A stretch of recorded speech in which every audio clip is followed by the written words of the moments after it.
All right, everybody, welcome to the Chaska City Council meeting for Monday, February 2nd, 2026. I call this meeting to order at 7:01. Would everyone please rise for the Pledge of Allegiance? I pledge allegiance to the flag of the United States of America and to the republic for which it stands, one nation, under God, indivisible, with liberty and justice for all. All right, Elise, will you please call roll? Councilmember Heffel? Here. Councilmember Benish? Here. Councilmember Shetland? Here. Councilmember Graf? Here. Mayor Hubbard? Here. All right, next we have adoption of the agenda. Does anybody have any addition or corrections to the agenda? Otherwise, I'd move for adoption. Motion to adopt the agenda. All right, we have a motion from Councilmember Hatfield. Second. And a second from Councilmember Benish. All those in favor say aye. Aye. Opposed? All right. Agenda is adopted. Okay, next we have visitor presentations, and we have a wonderful visitor coming up here. So come on up. We have. She said she's going to be running late. So you're going to tee up to bat. So we have Love it. Senator Coleman here. Thank you so much for being here this evening. Well, thank you all so much for having me. And I just want to start, most importantly, by thanking you for what you do. After eating, I made the best turkey dumpling soup from scratch today. And I got immediately flashback to my times on the Chanhassen City Council of your belly is nice and full, it is cold out, it is dark, and then on every other Monday, you got to drag yourself over to City Hall. And so I just want to thank you for the time, the sacrifice you put in. I have the easier gig, I think, just having served on City Council and in the legislature. I have a research team. I have the ability to talk to my other members of caucus. I realize I still have my 4-year-old's fidget on my finger. And your job is so hard. So thank you for what you do, and thanks for everything you're doing. It's a weird time to be in office right now. It's kind of a scary time to be in office. It's pretty chaotic. So your service is noted and appreciated. When I was chicken scratching down, and my word, my handwriting is terrible, what I thought the top 5 most pressing issues that would come to us before the legislature this year would be, I had to chuckle because that list keeps changing every couple of weeks. I keep thinking I know what we're going to be working on and focused on. So while I am making the best guess I can here tonight, there is a chance that nothing on this list will be discussed. We'll see what news changes between now and session, which starts in 2 weeks, actually. First, I'm the Republican lead on education, and so part of that means that a big chunk of my focus is on our students and our schools. This year, the big focus is going to be on safe schools. That includes internally and externally. Internally, I think we're really blessed out here in Carver County, but I have teachers and principals from other districts, tears in their eyes in my office, talking about how their students feel forced to bring weapons to school because they don't feel safe. They're joining gangs to feel safe. Middle schoolers, that there's fights, that their hands have been tied to actually discipline any students, and they don't understand how people can learn when all that chaos is going on around them. So safe schools internally will be a big part of that focus, as well as externally. There's some schools that have some amazing security infrastructure that you wouldn't even know it's there, like metal detectors built into the doors you can't even see. And then there's schools where teachers tell me they can't even lock their classroom door in case of an emergency. So really making sure that we're looking at all of our schools, public, private, non-profit, or charter, all schools have the same level of security to the best of our ability. Also within the education vein is looking at performance. Still over half of our students in this state are not reading proficiently or at grade level by 3rd grade. Those scores get even worse when we look at math and science. I mean, we are setting these students up for failure. And the longer I serve on education, the more I realize how holistic of an approach we have to take to that. There's so many aspects that contribute to those low test scores, some of which we can address at the legislature, some of which we can't. But I would like to do everything in my power to set our students up for success. We're also going to be talking about an issue that I don't spend a lot of time talking about at the Capitol. It's usually a federal issue, but that's immigration. You know, when I go to the Capitol, I feel an immense amount of freedom because of the district I represent to think independently, to hear from all sides of the aisle, and to not put myself in a bubble, a thought bubble. And so I believe that no matter who is in office as the governor, Republican or Democrat, no matter who is in office, Republican or Democrat, for the president, it was my duty to ask them to start acting like adults and talking to each other. My letter that I sent to the president, Mayor Fry, and Governor Walz called for a 30 to 60-day pause in ground operations so that the president and the governor can get into a room together, we in the legislature can get into session and start working together, and that we can find a way to just bring peace back to Minnesota here.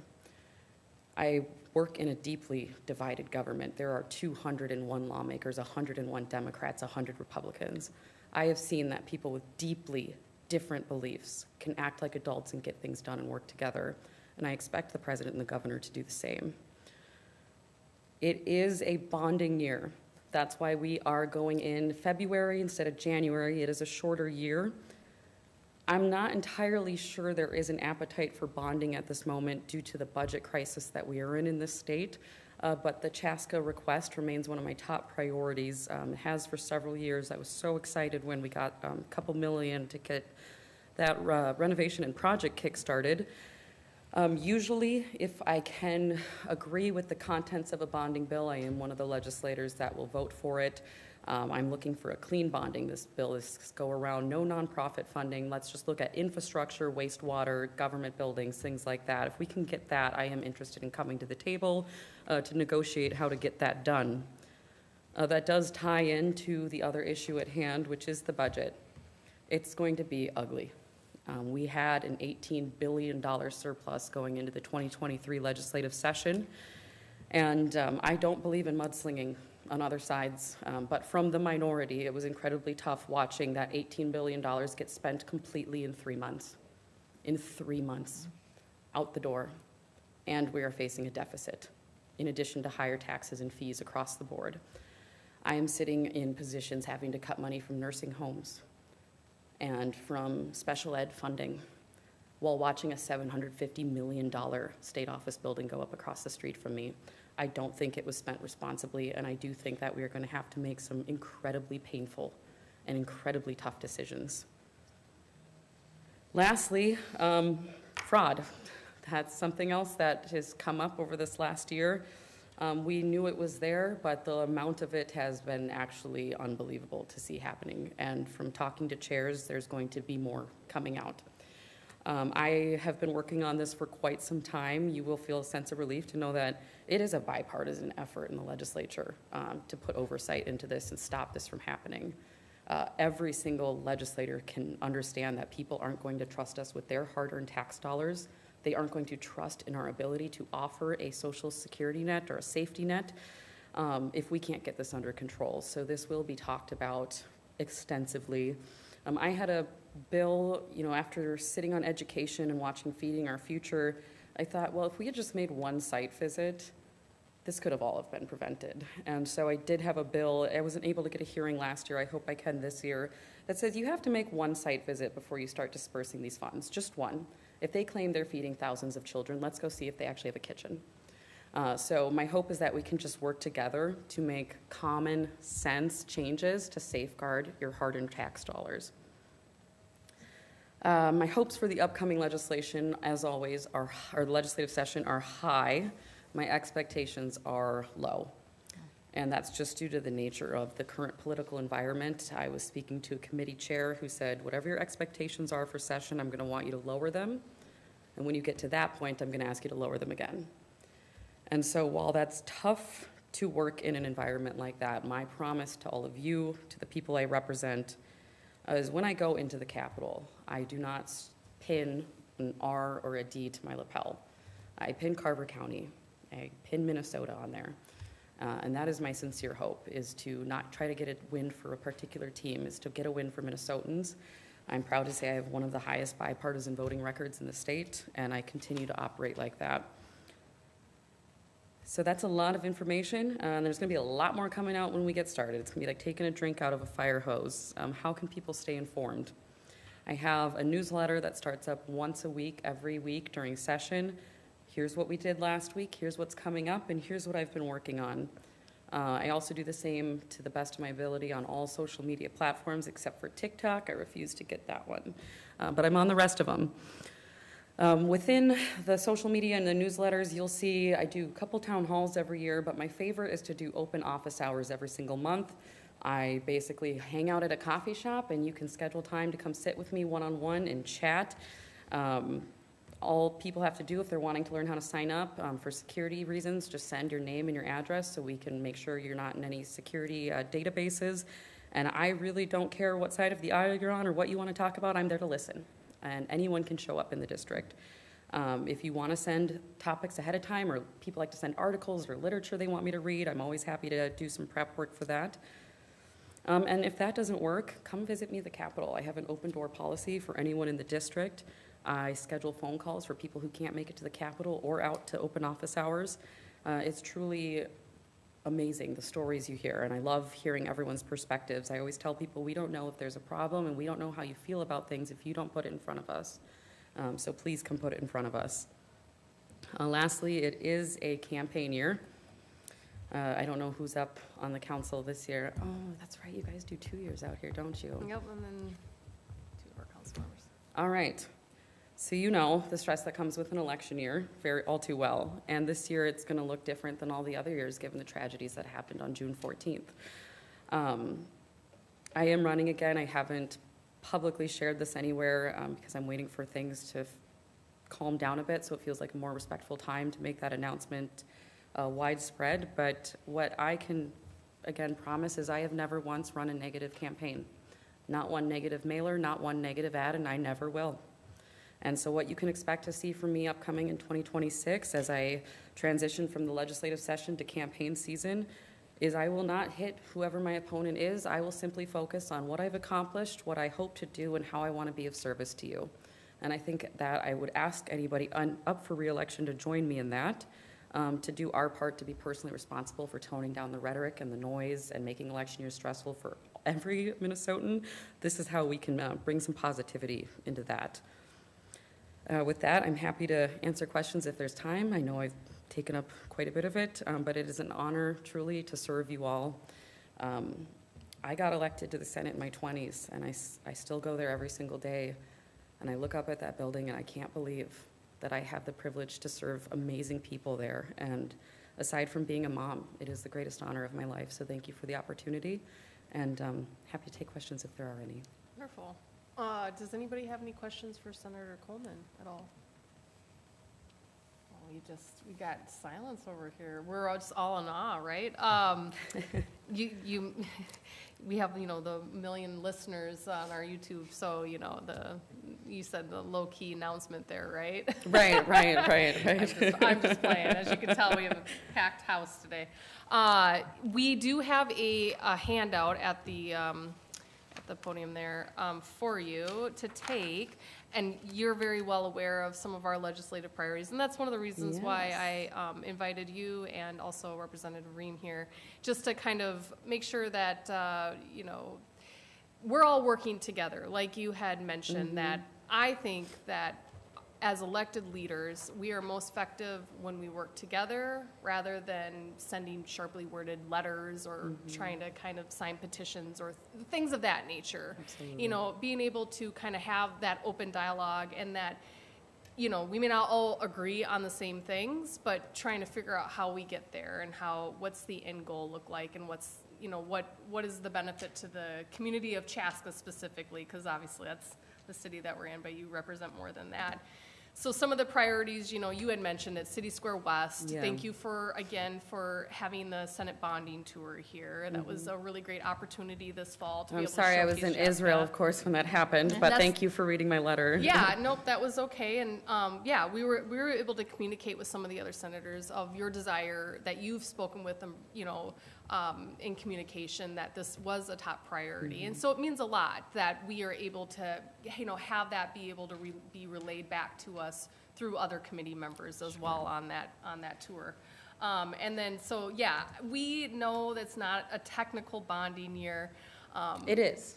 Oh, is it a bonding year? This is the bonding year, Oh, yep. this is a bonding year, but we know that there might be some limitations in regards to, you know, the projects, but we're hoping that, you know, we can get that, because like you said, we have partial funding at 7.8, but more importantly, the second kind of item on the list being that TIF extension request. Oh, sure. That would be really, really a great tool for us to be able to kind of really be able to make that public-private partnership happen more effectively, that we would be able to kind of be able to cross that finish line. Is that the legislation we've been working on getting drafted, or do you need me to start that? I think we started. I believe we have that drafted already. Yeah, I thought I heard from your lobbying team, so, okay, that's what I thought. Yes, and then the social district legislation, so, love this idea. And then all my other cities wanted one too, so then I ended up working across the aisle with Senator Putnam on, can we just let every city decide for themselves if they want to do this or not? So that's something we're working on this year as well. I mean, obviously, my district gets a special place in my heart, but everyone should be Party Town USA if they want to be, so.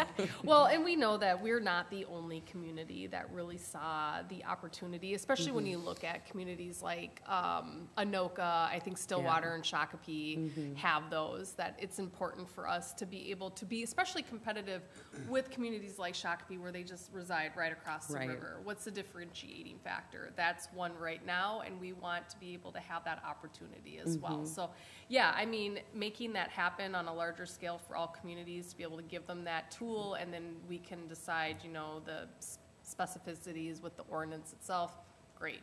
But we would love that. And then, of course, we are still a growing community, and so the utility extension bonding request being for that infrastructure piece to be able to kind of complete one of the industrial parks is a really great opportunity that not only benefits us in terms of development, but also us taxpayers to have that industry in there, and then also job creation. I mean, it's just a huge win, and I think it's probably a really great bipartisan effort that a lot of people can get behind. And like you said, an almost even split legislature. Right. Those sort of things are really great rewards that come of that seem like pretty, you know, solid deals to be able to put forward, so. Absolutely agree, and you know, when I got to the Senate, there was a lot of members that thought most of this was still rural area, and bringing the bonding tour out, showing them how much we've grown, but we still have our old infrastructure and how much money Carver County puts into the state coffers that we don't get back. I'm starting to see a shift in that narrative, so my hope is to continue to bring home the proverbial bacon, so. Yeah, so those are kind of our legislative priorities, and, you know, we are obviously, you know, available with needs of any sort, so if, you know, you have questions or comments, you feel free to reach out, and otherwise, if anybody else. Can I just mention one thing? Yes. If I go off script a little bit? I have a About- feeling, I know where this is gonna go, but I think go for it. Is it about our beautiful buses, Southwest Transit? Yes, it was Okay. about Southwest I just want Transit. to, yeah, I mean, You have we, an opportunity. yeah, so you're take here, it. so I'm going to say it. Yeah. Please. I'm serving as chair of Southwest Transit this year, and so something very important I think you're aware of, and our STA partners are working on also, is just ensuring that our opt-outs can continue to opt out and have the bus service. I think you, living in this community in one of the 3 cities that is a part of the joint powers, understand how important Southwest Transit is. Absolutely. And how we've worked very hard to run an efficient transit service, and it is essential to many community members, and I don't understate that. So while I have you here, I just wanted to reiterate how important that is, and I think we could be up against some things this year potentially, so I appreciate having any of our legislators in our corner is going to be very important. So. Absolutely, and I've expressed my concern about this to the transportation and state and you. local gov chairs. So Thank you. You definitely have my support, particularly when I was out in Chanhassen. I got to see firsthand Right. how well they know and serve that community as well. So absolutely have Thank you. my support on that. Wonderful. I was just going to comment, Senator Coleman, thank you for coming. Not in greatest environment to have to put yourself in front of a group of people that you don't necessarily know directly. I appreciate the partnerships. You know, you've been reflective. I work with the city. I'll also just say, I thank you for your transparency in that message, right? I do say that every resident in the city of Chaska grows tired of the rhetoric, and I appreciate your honesty and approach. It is hard. We're human beings, and I think sometimes we forget that, and it's easy to be keyboard warriors and sling mud and everything like that. So I appreciate that. I'll say that when Representative Ream comes up too, because I think we all need to be good examples of human beings, because I truly believe we are not as divided as we think we are. When there's only two choices and you have to pick that, it seems that way. But when you really have conversations with people, you are closer than compromise than we think we are. But unfortunately, those are not the voices we hear these days. And that's hard. So again, I appreciate your transparency, your posting, your honesty, walking in here, and continue to try to be that role model, because I think citizens we're tired. It's really hard, the messaging that we're hearing, the seeing, and it's not, I'm not picking sides in this conversation. It's just, at the end of the day, we're all human beings who need to be respected with dignity, and we're doing our best to serve, right? So just want to state that, and thank you again for putting yourself here and having that feedback and that conversation, and all the work and partnerships that you've worked with us in the city. I appreciate you saying that. I recently spoke to the Chanhassen Rotary, and at the end of the day, I have to go answer to my kids about how I conducted myself in office and in election years. And just a ray of hope, my whole message to the Chanhassen Rotary was, the media doesn't cover when we get along. When Representative Ream and I get a big win for the city of Chaska or for any part of the county we both represent, they're not showing how we work together or anything like that. Sure. They don't show the fact that we are able to come to agreements and get things done, or that most of our bills tend to be bipartisan. And so just know that it is out there, even if you're not hearing it. And I hope that I'm able to help drown out some of that noise. So thank you. Yeah, we have the luxury, I think, of being in the nonpartisan role, and I know that both of you sat in that role as well, so you have that lived experience, and I know it's obviously really challenging when you do end up running for election in more of a partisan role and everything, but we like to think that, everyone has different perspectives, and it is all about communication and being able to kind of come to better understanding of where people are at. And I do also want to echo just the thoughtfulness of being able, having the invitation by me to say, hey, come on down, talk about, the upcoming legislative sessions, let's talk about Chaska, and taking part of that conversation. So thank you so much for being here. And I wish you the best of luck with the upcoming session. So thank you. I'm glad we were able to squeeze this in before the Capitol takes over my entire life for the next few months. Appreciate the time. Appreciate you all being here and for your service. With that, I'm going to go negotiate with a bunch of toddlers what time bedtime is today. So thank you all very much. Thank you, Senator. All right. All right. That moves us along to our next visitor presentation, an update from Representative Ream. Would you like to come on down? Good evening. Hobbling forward, I broke my foot in November, so I'm bringing my boot with me. It'll be with me for a while, but recovering nicely thanks to my... You're not, the last time I saw you, I think you were in a wheelchair, so yes. You've definitely moved into a different type of mobility here. Yeah, I have, I've definitely gotten a lot more mobile since the last time we saw each other. But yeah, I'm here to give just a quick update, a legislative update for the upcoming 2026 session, which starts on Tuesday, February 17th. Traditionally, even-numbered years focus on capital investment, which is also known as bonding, for infrastructure projects like roads, bridges, and public facilities. Governor Walz has recommended a $907 million bonding package for the 2026 session. However, there have been $2.7 billion in bonding requests so far. So not everyone's going to get what they want, right? And it's going to be a tough year, I think, in terms of possibly having to make some cuts. I wanted to highlight a couple bills that I've been working on that I'll be presenting this session. One of the bills is actually chief authored by a Republican House representative out in Hastings, Representative Dipple. He had a constituent of his hit by an e-moto as she was walking along her sidewalk. And she sustained serious brain injury. I believe right now she cannot taste or smell, was in the hospital for a long time. And there's been a lot of discussion about e-bikes and e-motos. And the way it was written up in the Star Tribune was that it was an e-bike, when the reality was that it was an e-moto, something that was much higher powered than an e-bike. So I, along with Representative Dipple, hope to clarify the difference between an e-moto and an e-bike.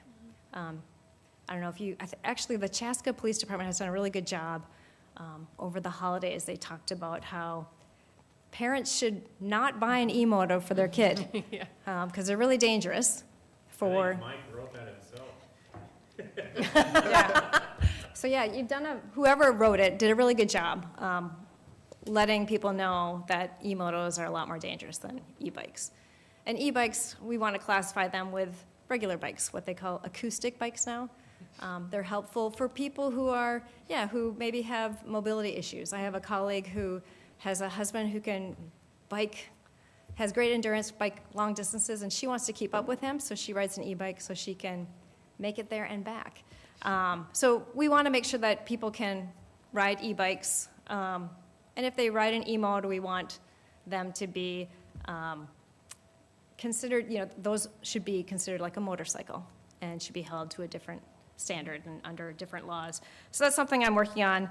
Another bill that I'm working on is part of a manufactured housing Bill of Rights package. I know you and I participated in a panel discussion with some of the homeowners at Brandondale, and they talked about all the issues they are having with the costs increasing after a private equity firm bought out Brandondale. And that's a really important issue, I think, for this community. So we are working on a Bill of Rights with other groups. Isaiah, Minnesota is also working with us on this. A lot of the bills are being chief authored by Representative Matt Norris up in Blaine, Minnesota, where they also have manufactured housing parks and have been having some issues. So I think that'll be a really good set of bills to pass, and hopefully that will be bipartisan as well. And then probably the big topic of discussion right now is legislation that will address the impact of Operation Metro Surge, which I'm hearing a lot about. I don't know if you're getting emails about this. I know the schools are being impacted. I've heard of parents who are really concerned about leaving their house. They're concerned about their kids leaving their house. They're concerned about their kids getting off the bus. We have people who have been trained to be constitutional observers in the area, and we've had some interactions with ICE agents that have not gone well.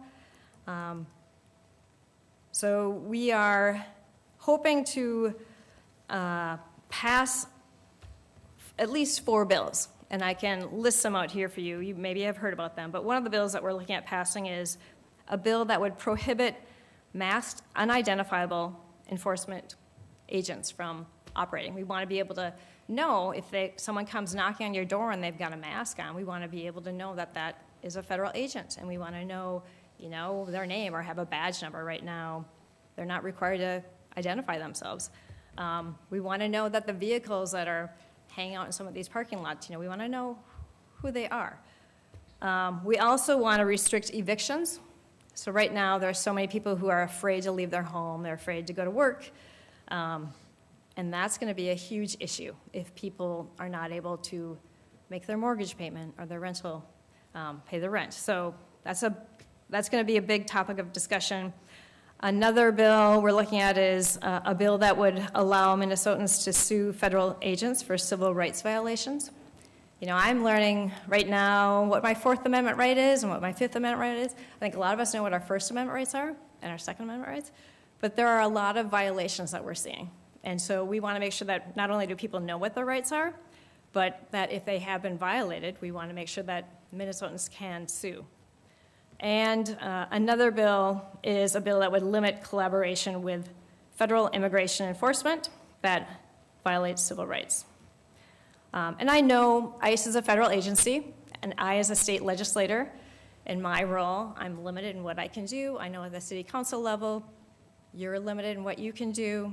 I have been looking at other cities to see how they have addressed this, and I saw recently that the city of Bloomington is offering their residents a listening session, which I thought was a really great idea, where people could come and talk about how Operation Metro Surge has impacted them, because I think many of us maybe do not see it, and if we can talk about what is happening to many of our members, especially people of color in our community, I think that would be a good way to start a discussion on how we can help and protect people in our community. I've talked to local business owners. They're talking about how their employees are afraid to come to work. You know, they might be okay being in their house, but they're afraid to make that travel to the workplace. So I think that will be a big topic of discussion when we head back. Lastly, I just wanted to state that since Operation Metro Surge began, we have had 2 murders in our state. One of them, Alex Preddy, was a Minnesotan. He was a neighbor. He was an outdoorsman. He believed in his Second Amendment rights. He was an ICU nurse. He was a son. And he was a good man. And many officials at all levels of government have attacked his character and made ridiculous statements based on no truth to somehow justify what we can all see on video, on the multiple videos that were recorded. Alex should be alive today, and he and his family do not deserve this.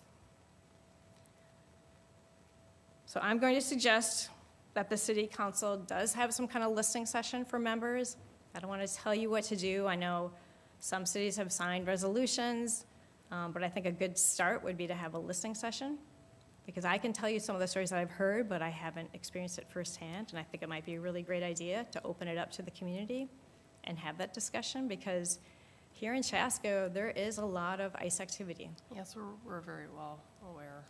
Yeah, and I've talked to the lieutenant in Chanhassen. I've talked briefly with our police chief here, and I know they're also having a hard time because they're limited in their role. I feel like the introduction of all these, 3,000 ICE agents has made it less safe for us, because people are afraid to report now things that are happening in their communities. So I think the discussions will have to continue, and I'm sure you'll be good partners. So I do look forward to it, but I do think it's really important that we address that. My constituents would be very angry with me if I didn't bring that up. So Yeah, absolutely. I appreciate you bringing that forward. It's been a really hard time, like you said. I mean, we've spoke openly about it last meeting, about just the, you're right, limitations that we have in our role, and the impact on our community right here on the ground level with community members. And so, I mean, it's something to certainly discuss internally and see.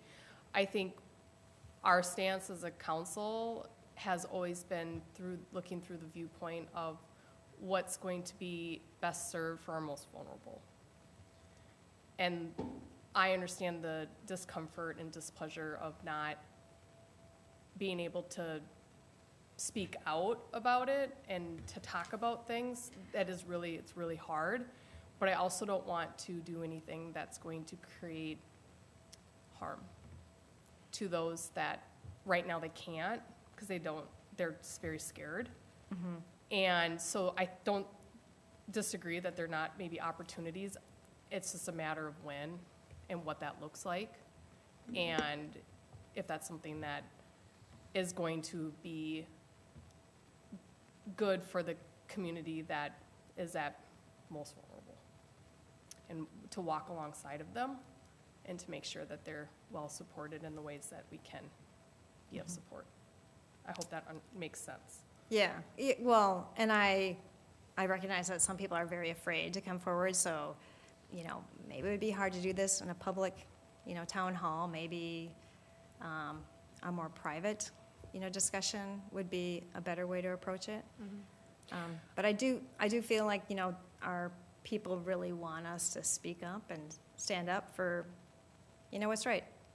And, you know, rights are being violated. So I feel like it's important that we stand up for our Constitution, stand up for our civil rights, and not just let it slide under the table. Not that you are, but I think it's really important that we address it and we're open about it. And, you know, we do everything we can to mitigate the damage and protect our people. One of the things that we've done is we gathered a lot of different resources and are pointing people towards those resources to make sure that they have the tools available to be able to best help their needs.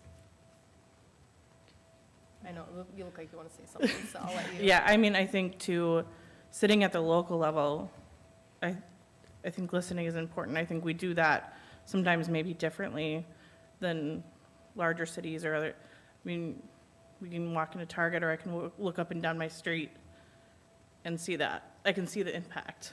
Which neighbors aren't coming outside? Which neighbors are normally bustling and they're not now? I see that. I don't need a listening session to know that, but I think it's important to listen. I think, too, one of the things I've been really impressed with our mayor and our city is our community partnerships. The mayor and I were at one of our community partners today.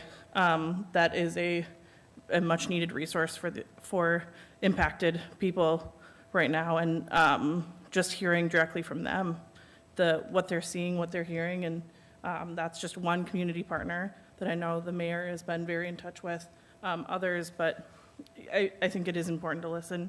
I think one of the things that, like I said at the beginning of what I was saying, was really at the local level. We look up and down our streets. We feel it in our community center. We feel it in our grocery stores. There's an energy that's shifted, and it's not as bustling. People are in and out. It's quick. You can just feel it. So I think. And people that maybe have more of a opportunity to speak out have definitely had those conversations with those, and I welcome that. They're challenging conversations. Last meeting talk about, in my role, what does effective leadership look like? And what I would normally point to as effective leadership doesn't apply in this situation right now because of the circumstances. And so how to best navigate that to be the most effective in where things are at is really a challenge. But we continue to keep working towards, again, walking alongside those that really need our support right now to make sure that we are asking them what do they need, what is going to be best for them, and relaying that on in some of the actions that we take. And that's what we've been looking through as a lens and what's been driving decisions. Yeah, and I know we have some excellent nonprofits in the area that have been doing amazing work, and a lot of it's behind the scenes because we need to be really careful. But yeah, I mean, I think whatever we can do to help, I know, I'm not saying Chaska has the funding for this, but I know some cities have been able to put more funding into some of these nonprofits, you know, assisting people with different funding sources. So, yeah, whatever we can do, I think, you know, working together we'll find a way, but I do think it's important for us to name the problem so that we can, you know, address it, you know, and expose what's happening. Because I think there are some people who don't realize how much this is impacting our schools or our businesses. Right. I know. It definitely varies dependent on who you speak with and their relation to the matter at hand. So I totally agree. Yeah. And then I know City Square West, we had a great tour here. It was a lot of fun Now to talk show about off fun things like City Square West. Yes. It was very fun to have the bus come and meet with the different legislators on the committee, and I think they really liked Chaska. Some of the, Chair Kosnick, I think he had really nice things to say about Chaska, so that was fun to have them here. I don't know what the funding looks like, but, you know, Yeah, I actually think the lobbyist too has already submitted. We've got the paperwork going. We have really good lobbyists working in the Capitol for both Chanhassen and Chaska, and they're great about getting the paperwork in there. And so it's there. It's just a matter of like if we're going to have funds to add to it. well, you were so instrumental in getting us started, so I have no doubt in your ability, Representative Bream. But really, I know you were able to kind of sit down and maybe hear part of, with Senator Coleman, but like the TIF extension request too is really nice. I think easy bipartisan piece that could be to help kind of see that goal realized as well. So that's kind of one of the extension of the TIF district for City Square West, kind of be another tool in that toolkit. But I have total faith in your powers of negotiation and ability. So you were fabulous the last time, and I really appreciate having the bonding tour come back again. And this is, I think, year number 3 that we've been able to do that, and that is attributed to you. That you've had this in your vision and you've driven it forward, and so appreciate you kind of being able to kind of put Chaska in front of the bonding committee and say, this is important, this redevelopment is gonna change the landscape of our downtown and really be that regional destination that will tie our economic hub down here together. So thank you for putting that opportunity in front of those folks, and continue to kind of fight the good fight. And we'll just see, like you said, it's going to be a different year, and but we'll try to work towards those goals. And then kind of the social district legislation, same thing. I mean, that just kind of helps, again, led to the vibrancy of our downtown area, being able to have that tool and be able to be competitive to, like, especially our neighboring city of Shakopee that has that already kind of workable in their area. That would be a great asset for our businesses and community. We have so much great synergy between our different businesses. Like we have Size, our local restaurant bar over here, working with Hayloft Studios, like a gift shop, that they were able to do like beverages in their facility or in their space around the holidays, because we were able to do a limited thing on the Saturdays. And it was such a success, and customers were so excited when they would walk into a shop or be able to know, like, oh, I can do this, I can have this. So that was really exciting to be a part of that. And then to round it out, just that Southwest Utility extension of the bonding, that again goes back to that, you know, we are still a growing community, and that industrial park, maybe we'll have that infrastructure kind of put into place, will help with job creation and also expanding the tax base for all of our citizens to be able to be benefit of in the community. So, and having it be, you know, infrastructure, you know, we'll see how it goes, but I think those are all really fun bipartisan efforts that can be easily, like, I can see this vision. So I'm an optimist at heart, what can I say? Well, That's I think the TIF district extension too is something that we did different this year. You know, knowing that it's gonna be difficult for you guys to find all the dollars to be able to do stuff in bonding, to give an alternative that doesn't necessarily use state dollars, but just gives us the ability to use local dollars for a specific purpose. Yeah, I'll definitely look into that. I know we've used TIF districts in Chanhassen too, in downtown areas. And yeah, it does help because it doesn't take any state money Yep. away, so that's a little bit more palatable than Yeah, some of the spurs other projects. redevelopment. And then I would hand that over for the next pitch of this. Do you want to pitch Southwest Transit? I mean, you heard me say it earlier, so I don't know if you want me to say Yeah. it again. No, you don't need to. But ditto what I said before. Yeah, And I feel like I would be Yeah. not do my due diligence to give you the same, effort and exercise, right? Yeah, and I'm a big fan of public transportation. I have a family member who has ridden the bus from, let's see, it would be Chanhassen Transit Station to Normandale, took that Oh, bus, yeah. and now that's changed a little bit, but I mean, we definitely need good transportation out here.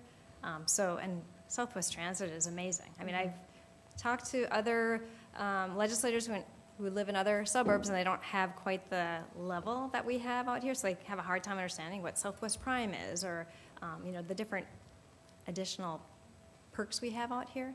But yeah, I definitely would be pushing for, keeping Southwest Transit intact. Yeah, and we appreciate that because Yeah. you're right. Like Metro Transit, no disregard on them, but the robust level of transportation would not be the same. There would be less service, longer wait times for microtransit. The opportunities like when the high school goes to state to be able to call up buses or even partner with places like the Arboretum to do the Christmas light shows, all those sort of opportunities go away when, it becomes more of underneath the umbrella of Metro Transit. And their dynamics, their calculations of looking at things really the kind of, they look at it in the frame of mind of volume ridership, right? And so, we at Southwest Transit, not to speak for, because I'm not on the board, kind of play other factors into it too, which makes it something of an asset to our area. So. And we've done it as efficiently as Metro Transit. So nothing wrong with Metro Transit, but being able to serve our community at the level we've done it, and some of the numbers we've run lately, we've done it as efficiently as Metro Transit, which is huge. Yeah, you're right. They definitely, so. And you're taking cars off the road. I mean, when we have all those buses going to the state fair, that means there are more places for other people to park. But I think, we're the model. Yeah. Yeah, people, we really are the yeah. pinnacle. To go to Beyonce concerts and all the Twins games, all the, different ways that we're able to take buses into the city and bring them back. I think it's a win-win because it helps us, but it also helps the other people who are on the highways, not have to deal with the additional 20 or 30 cars that a bus would take over. So, yeah, Southwest Transit is definitely a gem out here. So, Does anybody have any questions for Representative Ream at all? I never did. I don't have any questions, but you heard what I said. So in fairness and delivery, I will repeat some of what I said to Senator Coleman, because I do think it's important that we all understand that message. And I just, like I said, I speak from the heart to say that we are not as divided as in fairness, the media makes it sound like sometimes.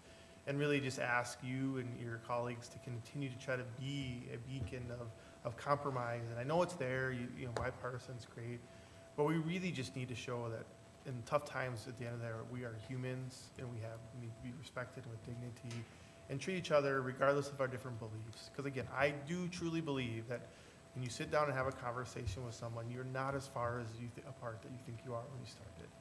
And good conversation. So I won't repeat the whole message. I know you heard that, but I really truly believe that. I really struggle, just last several years because the messaging at times is just very divided, and it's hard. Right now it's just super hard to know what's real and what's not real, and I don't know how we got here. Right? There's a little bit of that, but I appreciate what you do. It's not easy to be in the role you are. And ask you to continue to try to just be that role model for anyone who wants to pay attention and listen. thank you. Well, after the assassinations on June 14th, Representative Nash was the first person to call me that morning, and he was the one that confirmed that my colleague had passed away, so it was really hard. But yeah, at the heart of it, we all, want what's best for our families and for our communities, and, pushing that aside. Representative Jim Nash and I don't agree on a lot of things, but we get along great, I think. We've grown to know each other. We did it was like a video that we did for the food shelf up in Waconia. And that was really nice, and Senator Coleman was there too. But, we all want what's best for everyone. And I think the divisive politics, that's up there and that you see on social media is not what you're going to see when you're person to person. talking with people. Because I think, yeah, we all want what's best for each other. And I think, yeah, even if we differ on policy, we are more alike than different in many ways. And so I look forward to, working with people, again, people on the other side of the aisle. Like I said, I have that bill on the e-moto bill, and I think, that's going to go great, hopefully, and, a lot of other things, hopefully, we can make compromise on, because we are very divided. We have 67 Democrats and 67 Republicans in the House, and we're not going to get anything done unless at least one of us, partners with the other side. So it's going to be a real lesson in how do we get things done without compromising our values, right? I mean, we all have strong positions on things, but there are many things that we can agree on. Yeah, and you guys did it last session too, which is, really commend, everyone being able to work together and be able to, pass a bill and close the session out and everything. I mean, yeah, it took a few days longer, but that's okay, that happens, so it came through. I have a quick question for you, if you don't mind. I know one of the things that's coming up this year I don't even think that a bill actually got drafted last year, it just got kind of pushed this year, but is the funding for non-public education bus service and nurses, counselors, and something else. I can't remember what was on that bill, but I know it's coming back for rewriting this year. Do you have any insight on that or anything? I know we just voted on referendums for Carver County schools, and the council unanimously said we should stand behind that because education is the most important thing for our future. And for those that go to the non-public schools, which my children do attend St. Hubert's and Chanhassen, it's very important to us to make sure that those things that make sure those schools are operating at the level the state would want are in place. So I was just curious if you had any update or thought on where that bill was going.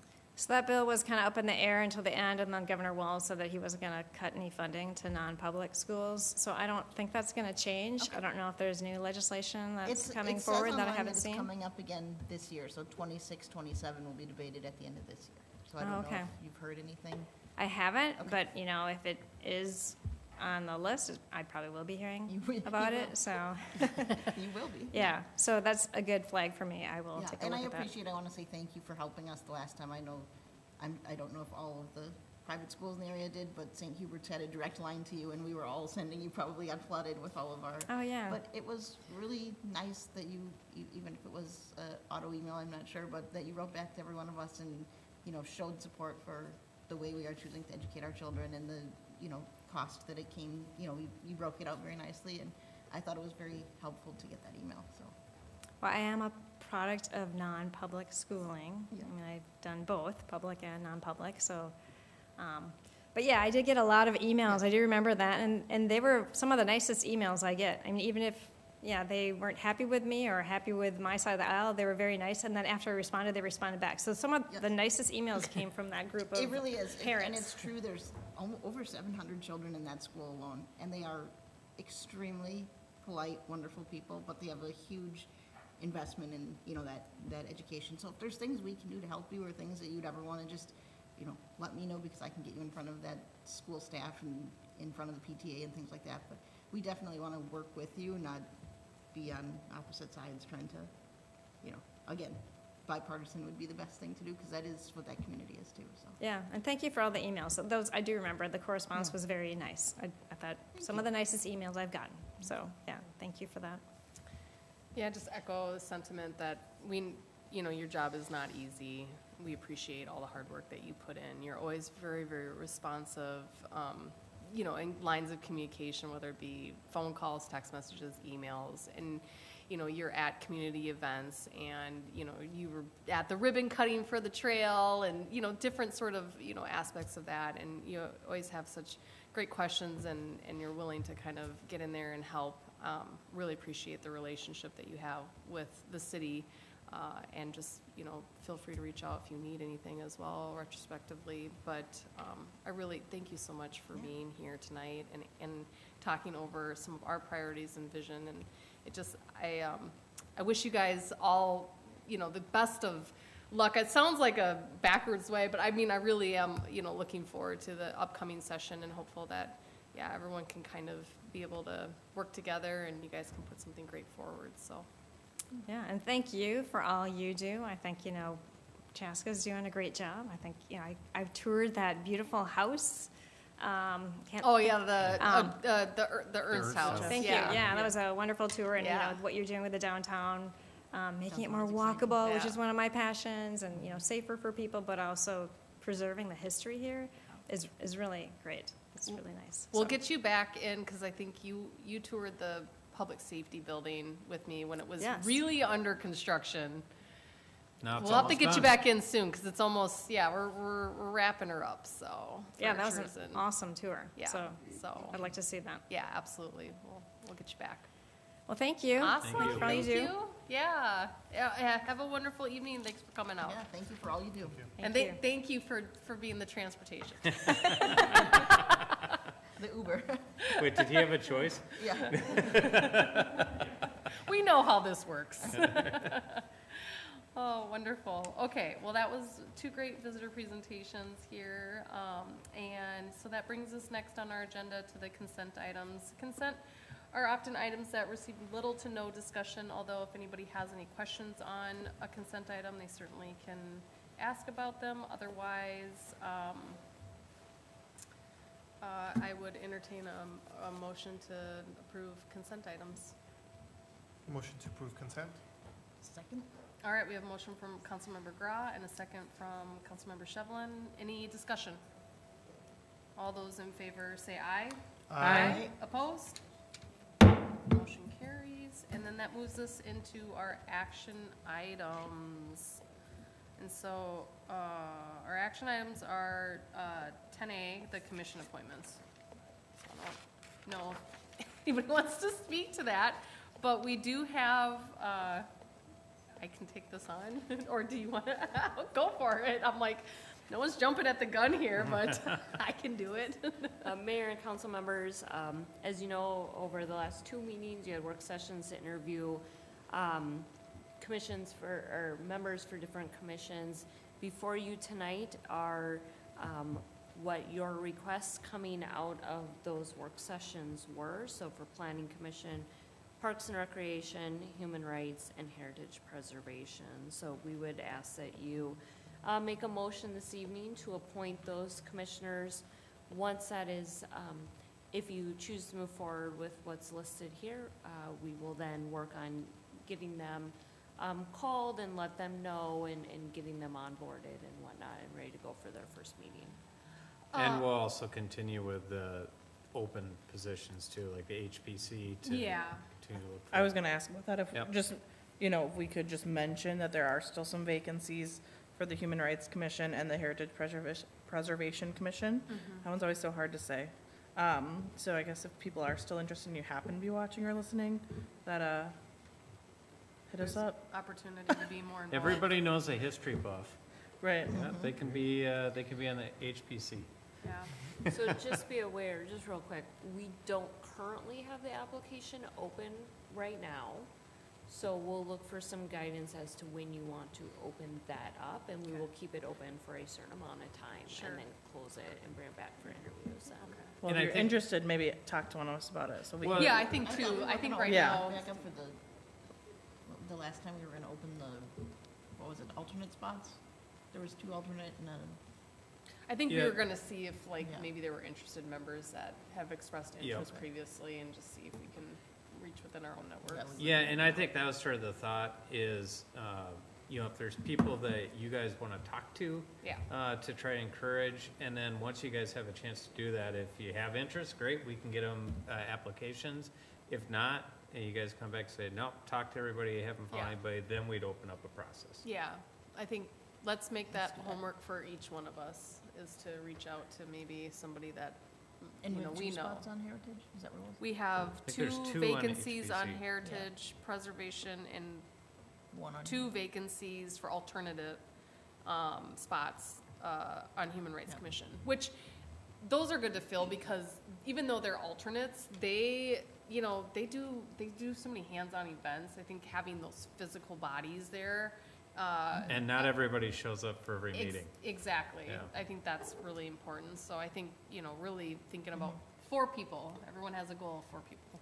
And did we ever hear back I'm from gonna Greg? give homework like a Or everybody can get one person. Did we ever? No, we all have to think about 4 Did we people. ever Alright. hear back from Greg on the, I have not, no, I'm but gonna I follow up will, with him this nope, week. I already called him, and I that's sent one of him a- mine. Well, I sent him a, He actually left me a message today, so maybe I should ask him. Yeah. about it. There we go, Alright. you're I next. sent him an email about it after you said it last time. So, okay, so we all have homework, and so I just have a couple things.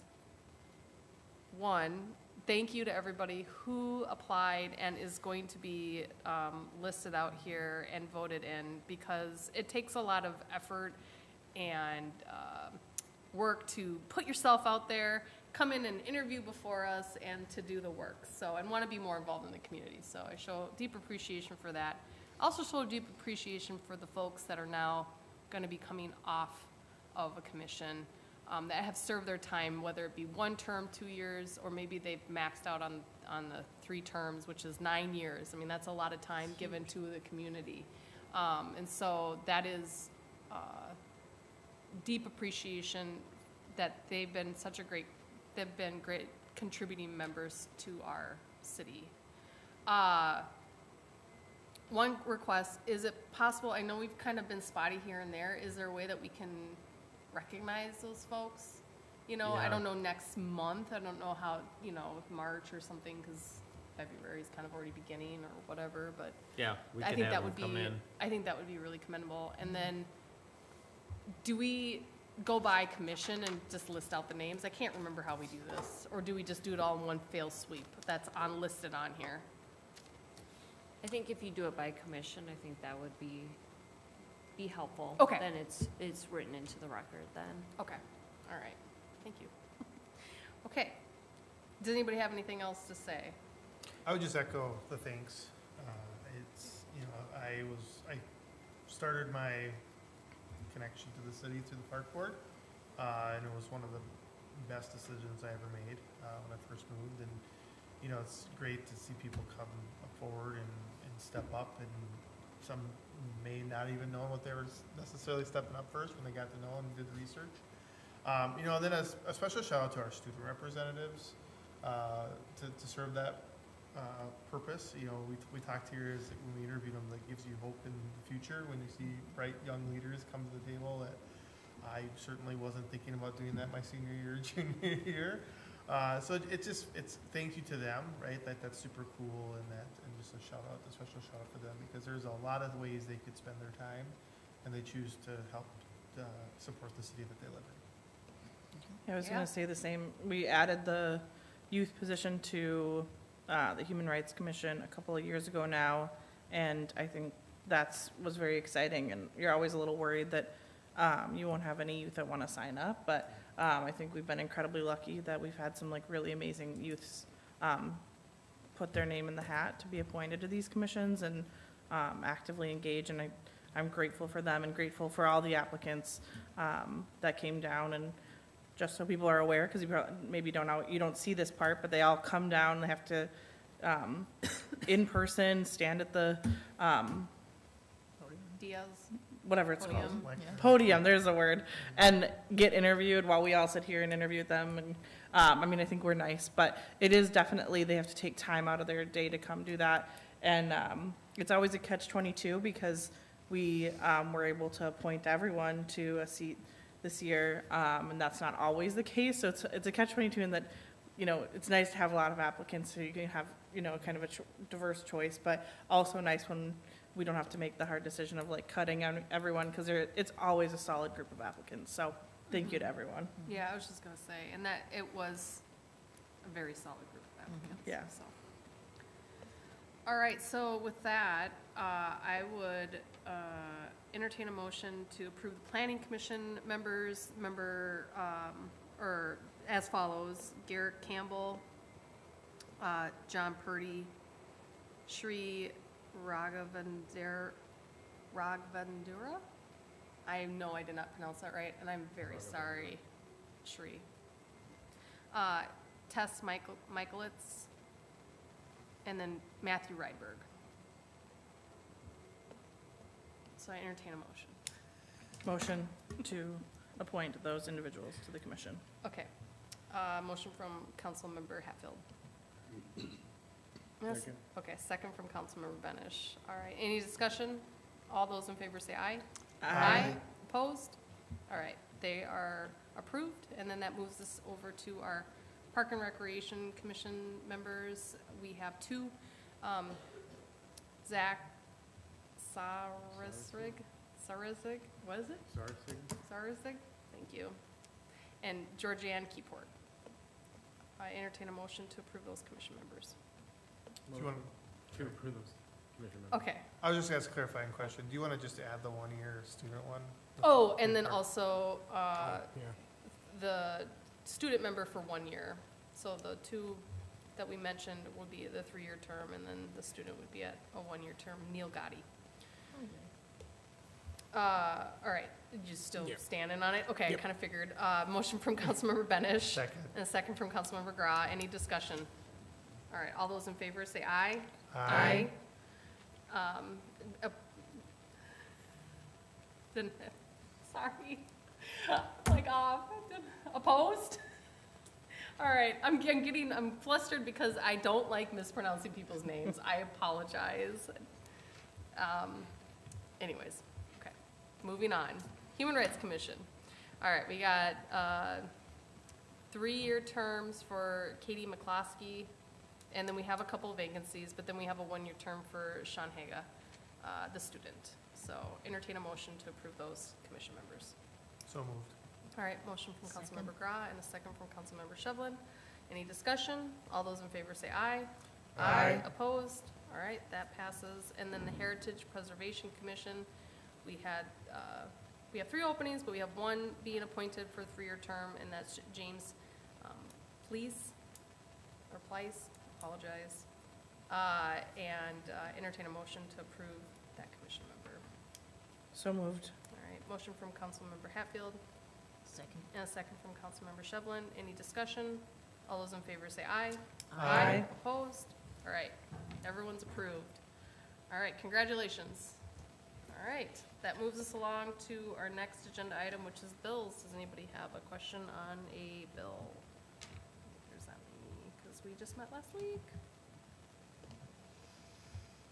Motion to approve the bills. All right, we have a motion from Councilmember Shevlin to approve bills.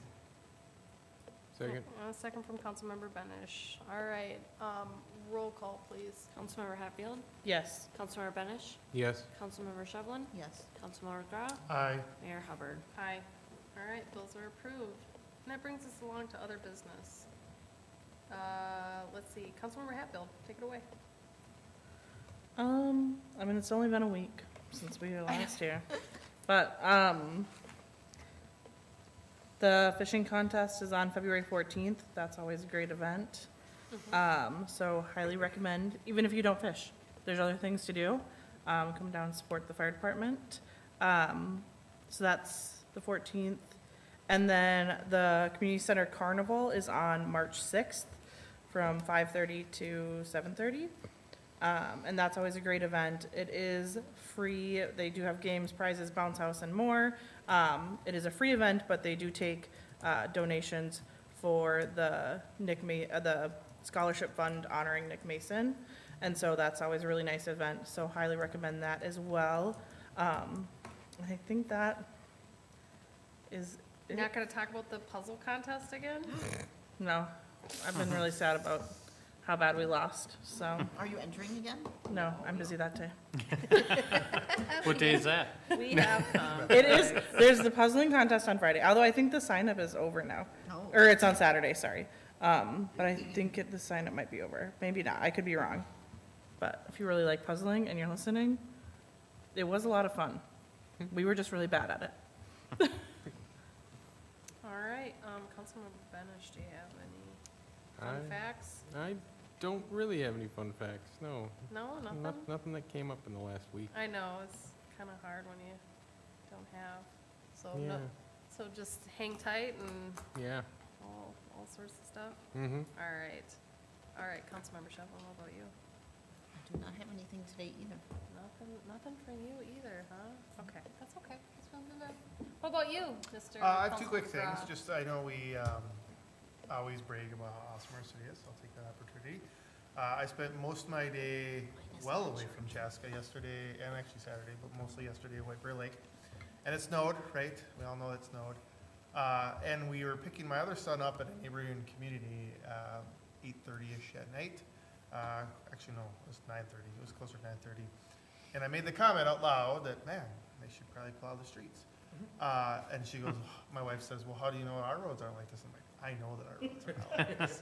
And sure enough, our roads were not like this in our community, because we were in a residential area, right? Like, you know, you prioritize and everything like that. So I just, again, I know we brag and we're proud, but I also don't want to ever forget that, because it is one of the easiest things sometimes to take for granted. I also was well aware, because I had just cleaned my driveway, perfectly timing when the plow came by, so I waved and cleaned it out. It was all good, you know, it's the time. So that was just an event. And then just want to, actually I was reminded, thank you, wish my youngest son Noah a happy birthday this week. He last week actually watched my presentation. I know he's not watching right now because he's at the Chaska Chan basketball game right now. But he sometimes thinks his dad's cool when I get to do this stuff. So as long as I can be cool, I will wish my son a happy birthday this week. I'm no Happy longer birthday, cool. Noah. Happy birthday, Noah. I am cringe according to my son, so. Yeah, that's probably true too, but sometimes I'm cool. I get credit for my cool shoes with my kids, and sometimes being able to be on YouTube, because that's what they connect. They don't, I work for the, I help with the city council, like, Dad, you're on YouTube. I'm like, I am on YouTube, that is true. So, that is all I have, Mayor. Okay, well, that's a great report. Elise? Doozy, you got anything? Okay, all right. Krista? Nothing? Matt? Just a reminder, don't come here in 2 weeks. Come here in 3 weeks, because President's Day is in 2 weeks. It's the week after. Right. So it's February 23rd is our next A funny meeting. side note is, I can maybe remember when our meetings are, but I never remember if there's any type of work session This- or time, so I'm always texting Matt, which okay. I should have given him credit earlier for, but. This is literally on the agenda. Thanks, Michaela. She just threw you under the bus. She did, and Wow. ran it back and forth. Dang, okay. All right. Well, Yes, just don't say I didn't warn you that we're not going to be here 2 weeks from Okay. now. I'll be 3 sitting weeks. out in front of the doors. So do we waiting have for them to another one open. where it's 2 in a row then? It'll be the No, one.